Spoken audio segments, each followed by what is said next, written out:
समुद्र की गहराइयों में एक ऐसा रहस्य छिपा है जो हजारों साल पुराना है। एक पूरा शहर जो कभी सोने की तरह चमकता था, आज लहरों के नीचे दफन है। कहा जाता है कि यह वही द्वारका है जिसे भगवान श्री कृष्ण ने बसाया था।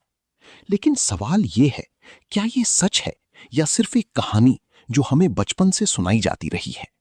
कल्पना करो, अगर सच में समुद्र के नीचे एक पूरा शहर मौजूद हो तो वो कैसा दिखता होगा।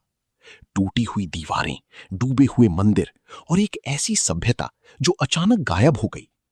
महाभारत और प्राचीन ग्रंथों के अनुसार श्री कृष्ण ने मथुरा छोड़कर समुद्र के किनारे एक भव्य नगरी बसाई थी जिसे द्वारका कहा गया।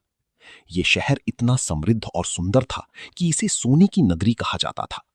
ऊंचे महल, विशाल सड़कें और चारों ओर समुद्र का अद्भुत दृश्य, यह किसी सपने से कम नहीं था।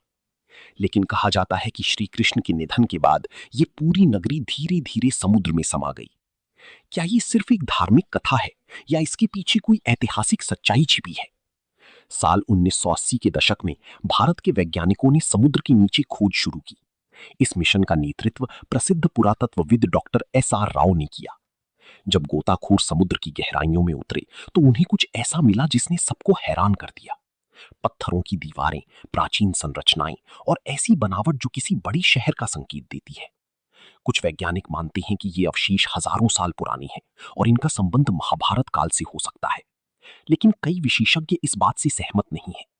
और सोचिए, अगर ये सच साबित हो जाए कि समुद्र के नीचे मौजूद ये शहर वास्तव में द्वारका ही है, तो ये सिर्फ भारत ही नहीं बल्कि पूरी दुनिया के इतिहास को बदल सकता है। क्योंकि इसका मतलब होगा कि हमारे प्राचीन ग्रंथों में लिखी गई बातें केवल कहानियां नहीं बल्कि वास्तविक घटनाएं भी हो सकती हैं। समुद्र के नीचे मिले ये अवशेष आज भी कई सवाल खड़े करते हैं। ये संरचनाएं इतनी व्यवस्थित क्यों हैं?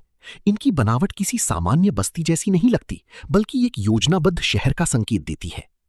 कुछ रिपोर्ट्स के अनुसार यहां से पत्थर के लंगर, दीवारों के हिस्से और प्राचीन वस्तुएं भी मिली हैं, जो इस बात की ओर इशारा करती हैं कि यहां कभी समुद्री गतिविधियां होती थीं।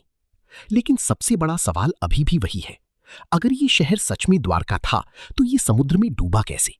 क्या ये किसी प्राकृतिक आपदा का परिणाम था, जैसे भूकंप या समुद्री तूफान, या फिर ये समय के साथ धीरे धीरे पानी में समा गया?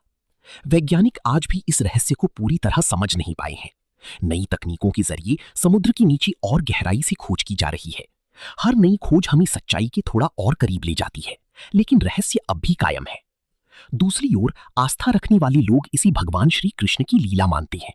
उनके अनुसार द्वारका का समुद्र में विलीन होना एक दिव्य घटना थी।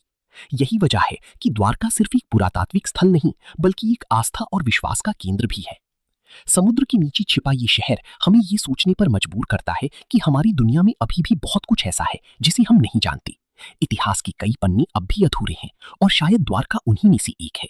Before we move on, don't forget to like this video and subscribe.